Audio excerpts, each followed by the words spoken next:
I'm a freak. And I was like, no, I'm not a freak. I know I'm not a freak. I'm a really good-hearted person who actually genuinely cares about people, who I want to help people grow. And we all have a different story of what makes us so incredible. It's not, you being blind does not make you who you are. What No. makes you who you are is all the incredible qualities you were born with. Right. And if you start to outweigh the whole, oh, I'm blind or I'm transgender or whatever limitation or whatever challenge and cards you were dealt, if you replace those with, I'm awesome because X, Y, Z.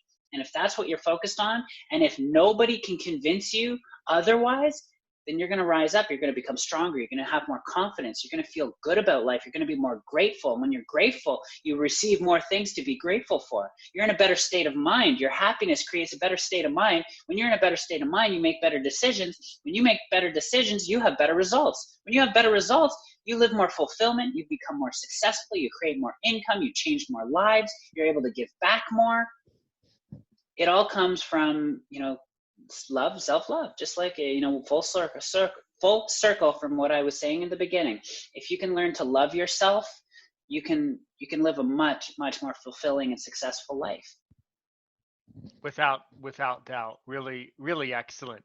Really, really good. So, one of the questions, or one of the things that I have noticed, is that a lot of people in the podcasting community that I've been talking to lately, a lot of them are writing books. So why don't you tell us, if you want, tell us a little bit more about your book and about that project. Yeah, I would love to. It's actually being published within a week, so you're very, very close. And so I'll tell you, the title of it is called Not Born This Way. And the not is in brackets, in parentheses.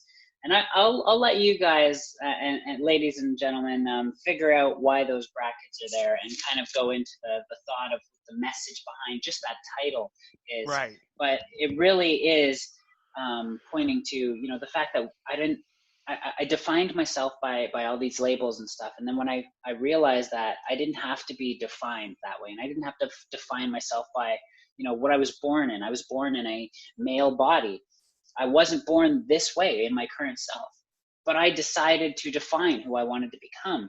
And I mean, I grew up in a low income household. My mom was a single mother of 3 daughters, and we didn't have money. We didn't have much of it anyways. We had food in our bellies. We had a roof over our head and clothes on our backs. And my mom worked really, really hard for that stuff. But, the message that I took was that it doesn't matter how hard you work. When you're poor, and you're stuck there. And I didn't want to accept that message. I wanted to break the chains. I wanted to make sure that when I had children, that they had an amazing life. Not saying I didn't have an amazing life. My mom did amazing for what she had, but I wanted to be able to have more freedom. I wanted to be able to take them to Disney World and go on incredible vacations and not worry about paying for college and university and stuff like that. I wanted to break those chains. And I didn't want to accept that if you're born this way, you're stuck this way. I wanted to break that chain. I wanted to define myself by who I wanted to become and my life that I wanted to have and live. And I did that. I started to become an entrepreneur. I said, I want to take control over my income and my life. And I noticed when I was 11, my mom ended up with this guy for 11 years. He was very abusive, very verbally abusive, and as well as physically abusive. And she tried to leave him a few times. And we would end up in a woman's shelter. And, we would go right back. And I would always ask, like, Mom, why are we going back? He's terrible. And her response was always the same. We don't have enough money to live without him. If we leave, we'll end up on the streets.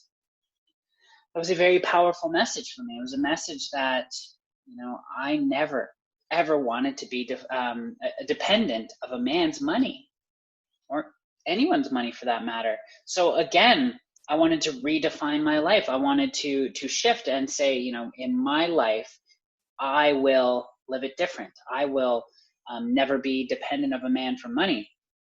And I changed, the outcome because of that. So I'll tell you this, every single brink of destruction I've been on is where the greatest shift has come from.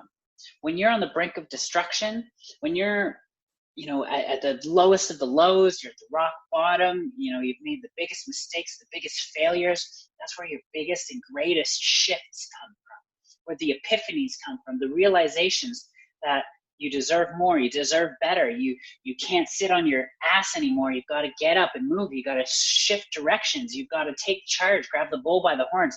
That comes from the brink of destruction. So if you're in the brink of destruction right now, be so, so grateful, because something is about to shift for you. You're about to be pushed so deep that you get so fed up that you wake up so desperate to not take another step forward in the direction that you have been continually going on. You will be pushed to the point where it's like, I cannot and will not move in that direction again. And I will make change. I will shift. Every time that I've been in that position, I'll tell you, I was in a position where right after my transition has only been 5 years. May 30th will be the 5-year mark where I came out to the world and I told everyone this is who I am. And I lost everything in the moment. I lost all my friends. I had to start from square one. I had owned a landscaping company. It was part of this macho persona, but that's not what I wanted to do. So I had to try and get a new job, and I looked like a freak again. I don't want to accept that label, but I'm just saying it just to give you the gravity of, I looked special, we'll say, and I couldn't get a minimum wage retail job. Eventually I did, and I got that minimum wage retail job, and I started to, create a new life. And it wasn't easy, but it had to be done. And I was in a position where 1 month I couldn't make rent, and I have 2 children. I'm a single mother of 2, and I had to fight for my kids as well, but I couldn't make rent, and I was on Plenty of Fish, and a man offered me money for sex. Now, I will never put anyone down who is empowered by sex work. And I hold no judgment for it, but it's not for me. It's not what I want to do. And I accepted it, even though I felt disgusting for it. And again, the act isn't necessarily disgusting, but it's not something I wanted to do. So I broke my morals and values for money, and it felt very dirty and disgusting. When it was over, I cried. I felt that was my brink of destruction right there. But I'll tell you, I'm so grateful for that moment, because that moment made me go, never again will this have to happen. And a fire was lit. Another fire inside me was lit to make sure that never happened again. And I started to, I completely shifted. I let go of my ego, and I started to let my vulnerability in and say, I need help. I started looking for coaching and mentorship. And I found a mentor who changed my life forever, shifted my thinking. I've never not had a coach since that day, because my mentor in one call told me things about how to think, how to shift the way I think, that affected my life so fast, so profoundly, so rapidly, that weeks later, literally 2 or 3 weeks later, I was on the upswing, and I got involved in a ground floor opportunity, became the #1 recruiter and one of the top leaders in the company. I was then taken under the wing of one of my mentor, who was a multimillionaire, someone I looked up to 8 years ago, and was never able to get close to this person. They were all of a sudden my mentor. I was manifesting things at alarming rates. My life changed forever. This is the reason why I'm now a coach. I help program people's instincts so they don't live in their head, where they're stuck in planning, stuck in self-defeating thoughts and victim mentality. I help people program their instincts so they can live an effortless life. And that's what I'm living right now. I'm living in an effortless, beautiful, magical life filled with miracles. And in my book, Not Born This Way, this is all what it's about. It's about moving towards that life you want to create. You don't have to be stuck in what you're born in. You don't have to be stuck with the labels you're given. You can define yourself, and you can define your life the way you want to. And that can be so hard to believe when you're stuck in it, when you're stuck in victim mentality, when you're stuck being judged and labeled and ridiculed, and you feel that stuck. I say when you're stuck there, but you're not stuck there. You just feel like you're stuck there. And it's a hard thing to get out of. I'm not saying this saying, oh, it's easy, just all of a sudden shift the way you think and go find someone to teach you how to do it. It takes that brink of destruction where you go, I can never take another step forward in this same direction that I'm going in. Once you're at that brink of destruction, you can really go, okay, I got to make some serious changes. And I'll tell you, when you figure that out, You can take your life from whatever position you're in right now into something so much more magical and successful and fulfilling. I mean, 2 years ago, this is when it started. 2 years ago, when I was on welfare as a single mother of two, and I ended up taking money for sex, I was broken. I was hurting. I felt little. I felt very disgusted in myself. I felt like a massive failure and a loser. And again, single mother of two. And I got this mentorship I think it was 8 months later. I was a six-figure passive income earner in a network marketing company. It took 8 months after that brink of destruction, letting my guard down and allowing for help, allowing for support. So there's two really big things in that. Getting to the point where you're vulnerable enough to let your ego down and ask for help is one of the biggest shifts you can ever make. Stop thinking you've got this in the bag. Let go of the ego. Let go of that I can do this myself stupid mentality. You're only damaging yourself. I know that it comes from a place like, I'm independent. I don't need the help. I got this. Look how far I've come without the help. I get it. I get that mentality. I've been there.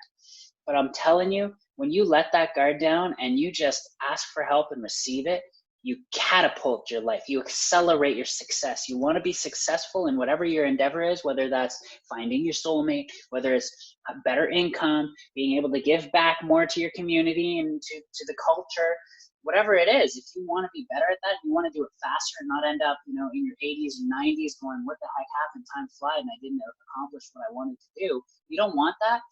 Let your guard down. Let your ego go away and step away on this one and just ask for help and seek it. Seek someone who can give you some guidance. Because I'll tell you, once that happened, look at me 2 years later. I am a top earning network marketer. I'm on stage doing motivational speaking all the time. My finances are incredible. I've in the past month and a half, I've made about $20,000 US, and I'm Canadian, so that's like $1 million. I just wrote my first book, and it's already pre-sold about 80 copies. I'm a coach. I'm a successful coach, and I'm not cheap either. And I've got tons of clients that are willing to pay it, even though I don't have certifications. I'm an NLP practitioner now. I finally got a certification in NLP, neuro-linguistic programming, but I'm successful because I asked for help. And I defined my life the way I chose to define it. I defined myself the way I chose to define myself. And I'm light as a feather. I don't feel the weight of the judgment of the world, the weight of the judgment of myself, the feeling of unworthiness and self-loathing, all these things that I used to feel. And if anyone can relate to that, I'm here to tell you that there's hope for you, that there's hope that you can live such a magical and beautiful life if you let go of all that weight weighing you down. And, sometimes it's hard to identify what that weight is, what it is you need to let go. But I gave you a few tips on this call. If you need more, go to sassboss.com. I'll give you a free coaching call, and I'll help you identify it. I'll help you identify the things that are weighing you down. You can get my book too. You can read a little bit about that and see that anybody can do it. I'm not special. I'm not some special, I didn't have some amazing mentorship from someone from birth. I wasn't born into money. I wasn't born into an excellent family where they could teach me all this stuff. I learned it along the way, and I got lucky and blessed with some of the people in my life. But I also will say this, it wasn't just luck. I manifested it because I asked for it. You can ask for things. And a lot of the things that I asked for, I had to let go of that ego. And I had to say, I want mentorship from someone who can help me be successful. I want fulfillment. I want a soulmate. I want happiness. I want all these things. And I asked for them. I didn't just say I want them. I said, I looked up to whatever higher power I think I have. And I don't know what it is. It's either the universe, it's God. I don't know. I'm not going to put a label on that either. I'm just going to say that I asked. I said, can you help me? Can you help me? I'll just keep my eyes open for whatever you want to put in front of my path. I used to think of myself as the forger of the path. I'm cutting the trees down so people behind me have a clear path. And I felt like a fighter. I was always fighting to win, fighting to survive, fighting for people, fighting for relationships. Everything was just such a fight. And I was so tired of fighting. I don't want to fight anymore. And I got to a point in the break of destruction where I just said, I don't want to fight anymore. I want to live